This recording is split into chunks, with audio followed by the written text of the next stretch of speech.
I want something that's going to last and it's going to look good, and this just absolutely horrendous. Oh my. This might be the worst I've ever looked.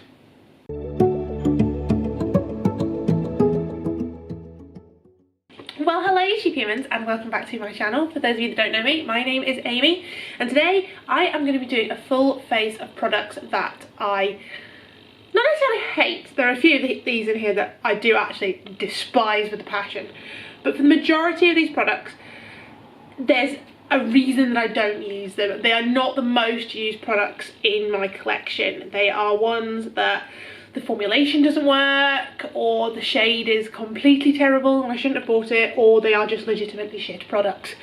So there's all sorts of like price ranges in here. I'm talking like bargain basement drugstore all the way up to like 70 quid, like high end.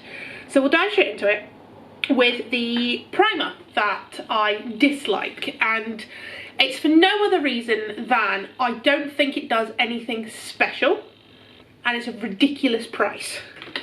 So this is the Too Faced Primed and Peachy Cooling Matte Skin Perfecting Primer with Peach and Sweet Fig Cream. I will link it on the screen, but I bought this in to go with my Too Faced Born This Way matte foundation review. It was an offer on in Debenhams, where basically it meant that you got the primer for about a £5. It might even have been about 10 quid, it's not important. But together for the two of them I paid like 44, something like that, 44 quid. And I would happily spend 30 odd quid on that foundation without even batting an eyelid, because that foundation was absolutely delightful. This primer, while it is a nice primer, smells delightful. It really is quite cooling on the skin. So it'll be interesting to see what it's like in summer. I don't necessarily think it's the best mattifying primer. I don't necessarily think that it is the best like kind of pore filling primer or anything at all. It's nice, but it's like 20 odd quid or something. The primer's like 25 quid or something. I just don't think that it does anything above, or it's possibly like, it's no better than like my Kiko one, which is like 8 quid, or it's very kind of similar in terms of texture and what I think it does to the Soap and Glory One Heck of a Blot primer. This one's more whipped, whereas the Soap and Glory one is more of like a gel consistency, but for me it doesn't do anything over and above my normal primers that I feel the need to spend 20 odd quid on it. So it's not necessarily that it's a bad product, just for me, for that price, it's ridiculous. So I'm going to give you one guess to guess what the foundation is that I dislike, because you're not going to need to guess what it is. It is part of the first ever video that I did on this channel, and it is subject of a slightly horrendous foundation review. This is the Tarte Shape Tape Matte Foundation. I have mine in the shade Fair Sand. I mean, I've said it once, I'll say it again. This is the worst foundation that I have ever bought, ever, in my life. Not only is the delivery system ridiculous, like whoever thinks that this is a good delivery system for a foundation is frankly, they're just an idiot. But it is completely the wrong colour. I went for the Tarte's recommendation in terms of my shade, and I have no tan on, and this is, I mean, I'll say one thing, this is very pale. So they do go very pale with their shades, I will give them that. But the shade range when it came out was disgraceful. There was no shades past probably about an NC, there was like one shade maybe, past like an NC 25. I can't even remember how much of this to put on because I literally haven't used it since any of those videos. It looks so dry. And I know it's meant to be a matte foundation, I get that, but it looks so dry and so like cracked almost immediately after I put it on. I now look like I am a ghost, and I'm quite pale anyway. I'm not this pale. It doesn't blend fabulously. It almost seemed to separate when I used a sponge with it. I then did, after that first video that I did, which was the Tarte one-day sale haul, I then did a separate review video of it, like on its own, thinking, okay, maybe it just wasn't as good compared to the other products, maybe I need to give it a second chat. No, it was worse. I'm not even going to finish trying to justify it. It was worse. I have done, or I'm in the process actually, of doing a video comparing foundations. So this one I have compared to the Revolution Conceal and Perfect foundation, which very similar vibes but much better price point. It's still a bad foundation for me. I think it's absolutely terrible. Maybe I need to try the Conceal and Hydrate one, because I just find that these foundations look really dry on my skin. Like, it looks almost like I've got cracks peeling sunburn, and I don't really have a lot of good things to say about this foundation at all. The coverage is okay. Like, it's a nice medium. You could probably build it up to be full coverage, but I mean, I have very oily skin. Oh, I look ridiculous right now. I have very, very oily skin. Like, I can turn, like, Marc Jacobs Remarkable. I no longer have that, but I did have that in my collection. And that is one of the most matte, long-lasting foundations that I have ever come across. And even that was challenged by my skin. But at the end of the day, that one actually looked quite nice on my skin. This one looks terrible. I want something that's going to last and it's going to look good, and this just when I wore it throughout the day, it kind of split and it separated, and it just looked absolutely horrendous. So I've just filmed some kind of more close-up shots of the foundation. It looks terrible. It looks like I've already set my face, and I haven't. It looks dry, it looks crusty, it looks absolutely horrific. It is picking up on every single bit of dry skin that I have on my face. I don't have a huge amount of dry skin. And if you were to buy this normally, it's like 34 quid. Like, that's disgraceful. That's frankly daylight robbery. Honestly, I've tried so many different primers, so many different application methods. I've tried everything I can with this foundation, and it is just horrendous. Absolutely horrendous. Enough about that, because otherwise I'll be here bitching and moaning about it till the end of time. Next up, for products that I dislike, and it's not necessarily that I dislike the product, it is the shade and the fact that it's the worst concealer that, it's not the worst concealer, it's the concealer that I don't use in my collection. This is the Collection Lasting Perfection Ultimate Wear Concealer in the shade Warm Fair 1B. Now, the reason that this doesn't get used, this is going to look hilarious with this foundation. Oh, yeah, it's about 8 shades darker than the foundation, so this is going to go very well. You can see it there, it's a lot darker than the foundation. But because of the tone of it, it says fair, but it is actually quite orange, which is okay when I'm tanned for kind of neutralising discoloration under my eyes. But for anything else, it's terrible, because it's very warm. Or you could almost, if you were a pale girl, get away with using this as like a cream bronzer. It's that. It doesn't look that bad on camera because it's getting kind of washed out, but in real life it looks terrible. I'm not even going to bother trying to put it on like blemishes at all, because that's what I use my Kevin Aquan Central Skin Enhancer for, is blemishes. I normally just use concealer for discoloration under my eyes, and potentially if I've got any redness peeking through kind of around the sides of my nose.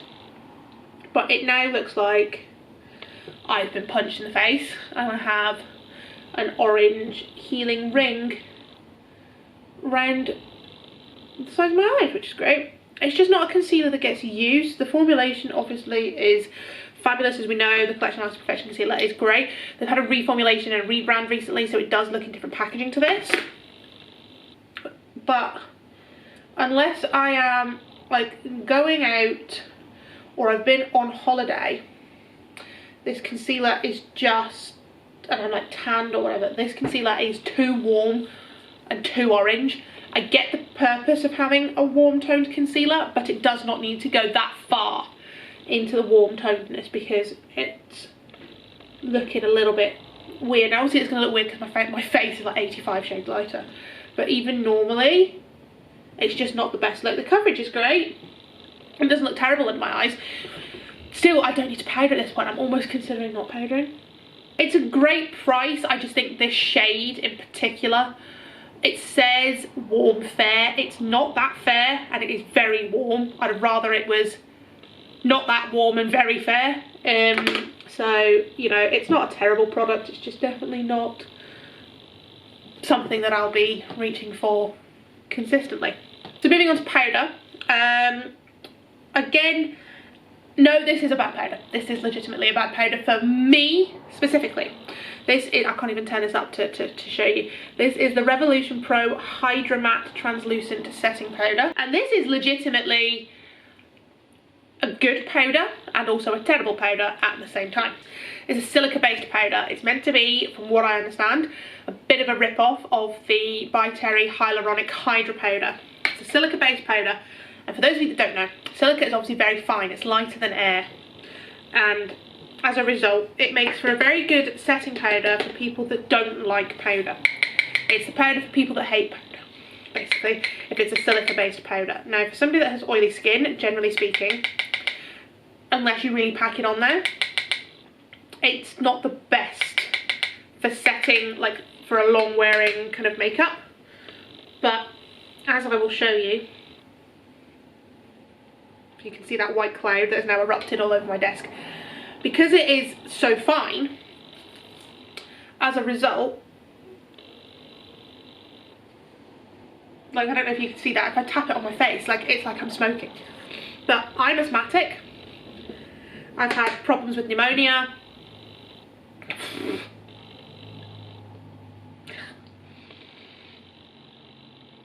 I don't know if you can see this, I can bloody feel it.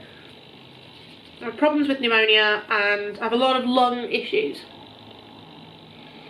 And as a result, this flies everywhere, it gets right up my nostrils, and I can't breathe for about 4 minutes after it. Look at what it's done to my nut.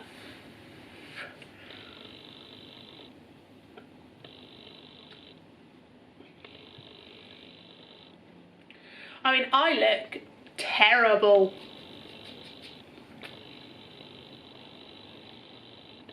I think the concealer's oxidized. Oh my.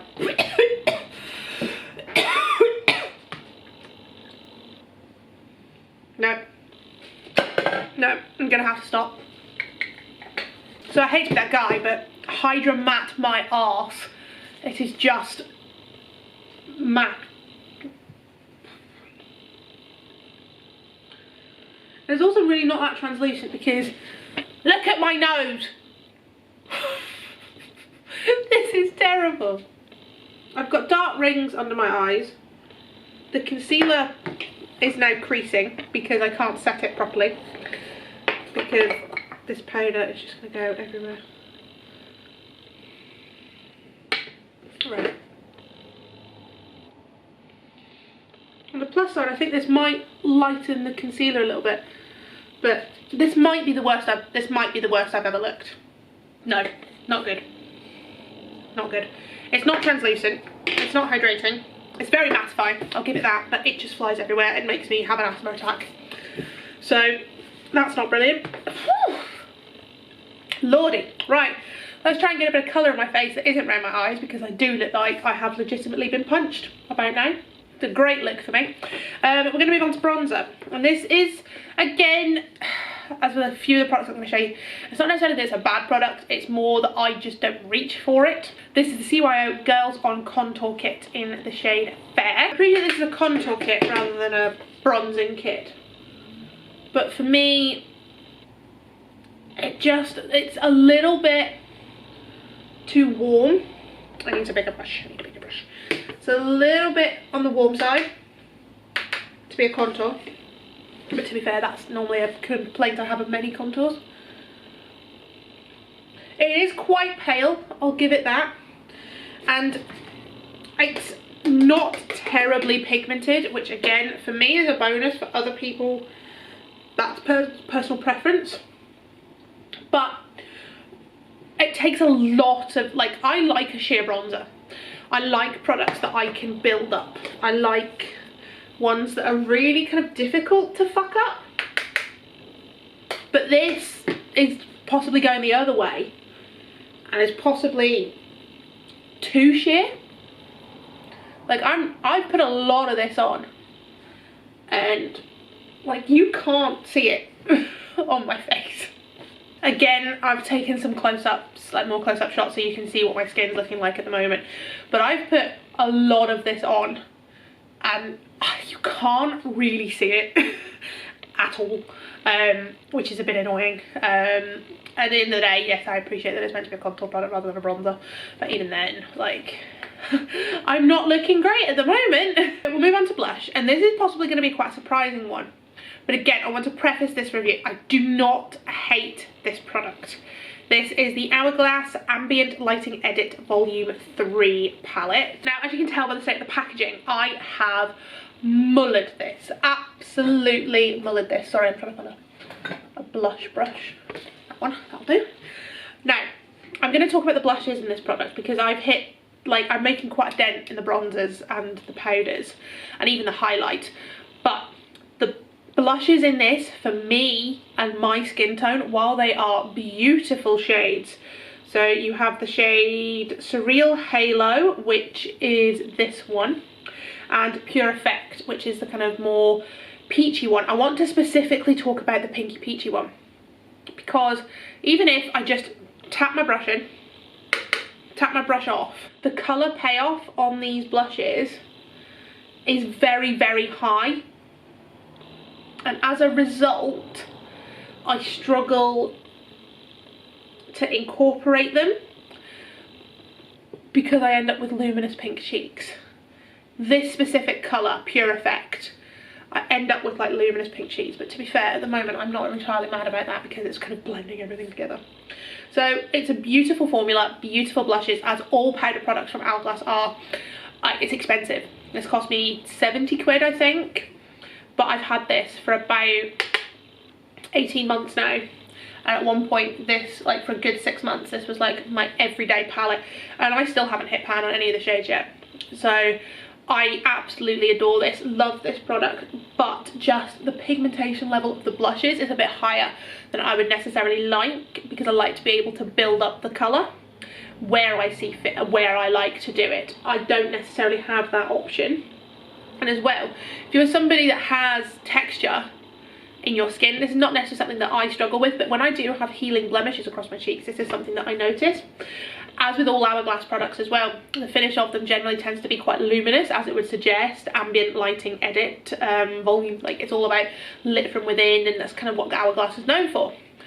But if you have texture on your cheeks, that shimmer is going to pick up. It's not shimmer, it's like a glow, but because it's in the product, you can't pick where you put it because it's already in the product, which normally isn't a problem. But if you have like healing blemishes or you have texture, it's going to highlight every single bit of dry skin that is kicking around wherever you're putting it. I'm also just going to use the highlight from this palette. I love this highlight, I'm just using it because I can, frankly. So yeah, it's not necessarily a normal criticism for me. I love the palette, and at the end of the day, I can mix it with a powder. I can mix it with the powder that's in the palette to make it a bit, you know, more wearable and a bit less pigmented. But it's the blush I use least in my collection. But I don't hate this product, so I would like to preface that from the start. Now that my face has more layers on it than some sort of pastry, and that I feel that my face is cracking every time I move it, let's move on to setting spray. Setting spray I'm going to be talking about today is the CYO Fixing Mist Set to Last. I used this very recently in one of my videos. I think it was products that I've never used before, or products that I had no recollection of, or something like that. I can't really remember which one it was. And it's the worst setting spray that I own. It's not inherently a... No, it is a bad setting spray, actually. I'm trying to remember what it was from that video. Smells and tastes horrendous. The mist isn't horrendous, like really fine.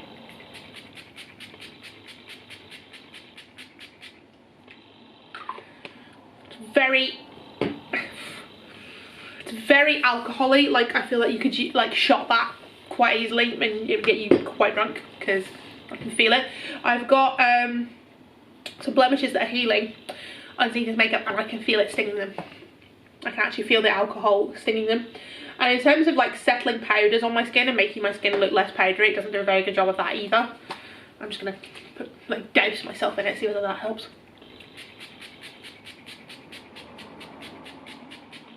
Oh, that's gone in my eye. Oh, that's gone in my eye. Oh, I can just about see. Bloody hell. Yeah, it's not looking brilliant. Really cheap. You can tell that it's really cheap. Don't get me wrong, Decay All Nighter not only is, I don't even know how many mils this is. Lots, it would appear. This one's 118 mils and this is 50 mils. I think I paid £6 for this one, and this you pay 24 for. So equivalency in terms of, this is probably like price per mil, probably about £14 for the same equivalent millage.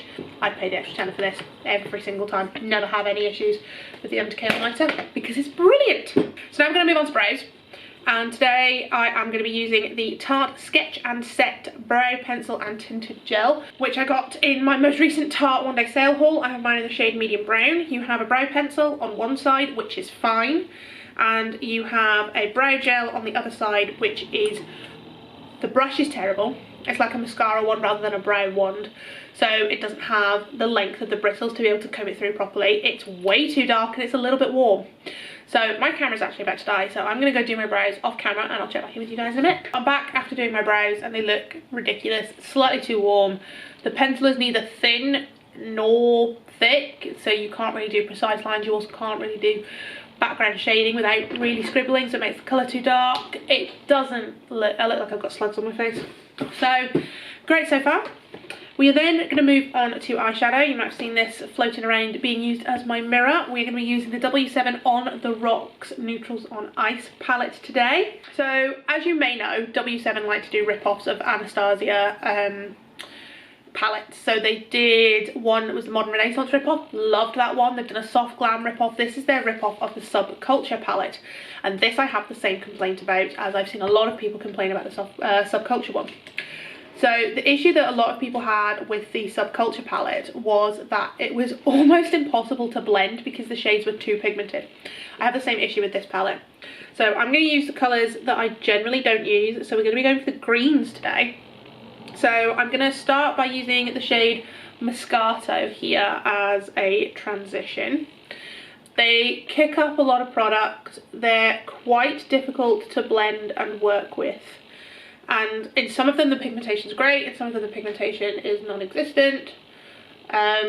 Generally speaking, it's not a very good palette, and I have heard a lot of people complain, like online, of the same with the Subculture. So that's fun. We're then gonna go, Jesus Christ, probably into the shade Martini Olive, which is this one here. Because yeah, they kick up a lot of product. Like, I don't even know if you can see.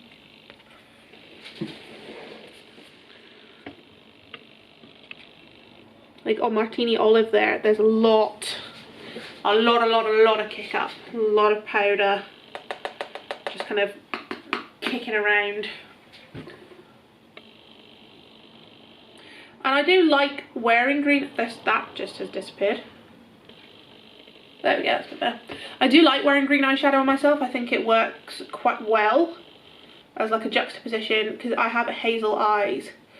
So kind of more yellow greens work really well on me. The bluer greens are more of a juxtaposition in terms of contrast, but I think that they actually work quite well. This shade, Jesus Christ. I feel like you waste half the product and kick up. This shade is not blending terribly. And I also want to preface this for all of these products, not just this specific one, and not just like the eyebrows. The eyebrows are terrible. But I'm not trying to make this look bad. I really am putting in like some effort and some thought into this kind of process, and trying to make it look good. Obviously it goes without saying, I am not a makeup artist. I have no idea what I'm doing. I just fanny around on YouTube with makeup because I like it and it brings me joy. But now I look even more like I've been punched in the face, so this is great. This shade is legitimately 4-day-old bruise coloured. So if that's the shade you're looking for, go for it, girl. Now this is where I get a bit, I think I need to go into the shade Magnum, which is this kind of dark green here. Oh no, there it is. Oh, Jesus, this is gonna go so bad.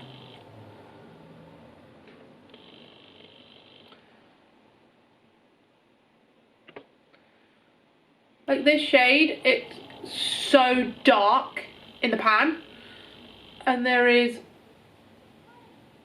no pigment coming off on my eye at all. There's nothing. And I've got fallout all over my face.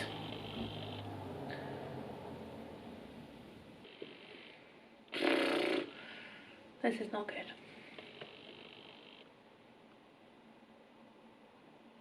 I didn't realise that my camera had died there, but I basically took the shade Champagne Toast, put it all over my lid, and then blended a little bit of that Magnum colour underneath my lower lash line.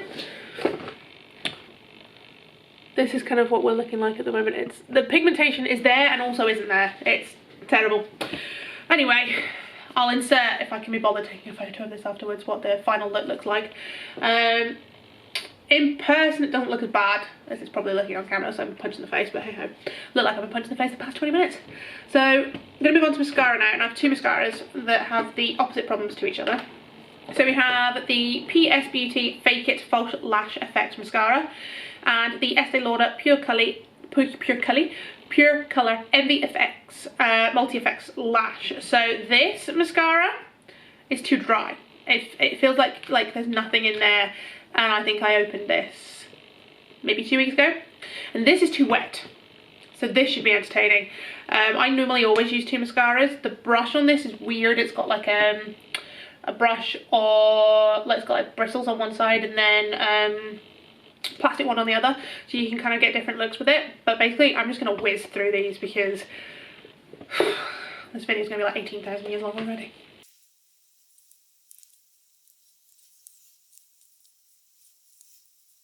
I feel that I look a bit better now that I have mascara on, but I don't look fabulous. But we're going to move on to the last piece of the puzzle, which is my lip option, which is covered in that silica powder now. This is great. So this is the Estee Lauder Pure Colour Envy in the shade 420 Fragile Ego. I don't know what made me buy this. I don't know what made me buy this, because this is not a colour that I normally wear. Like, it's like freaking luminous pink. It's like a liquid lipstick kind of formula. It's really hard to kind of do this all at once. It's like a liquid lipstick kind of formula in a colour that I generally don't wear. The applicator's lovely, I will say that. The applicator's really like ergonomic and well designed. But it's just not a colour that I typically wear. And to be fair, I didn't purchase this, I was gifted this from my work, but definitely not a colour that I would typically wear. And I've worn it once, and the problem with a colour like this is that if it fades or flakes off, it looks terrible.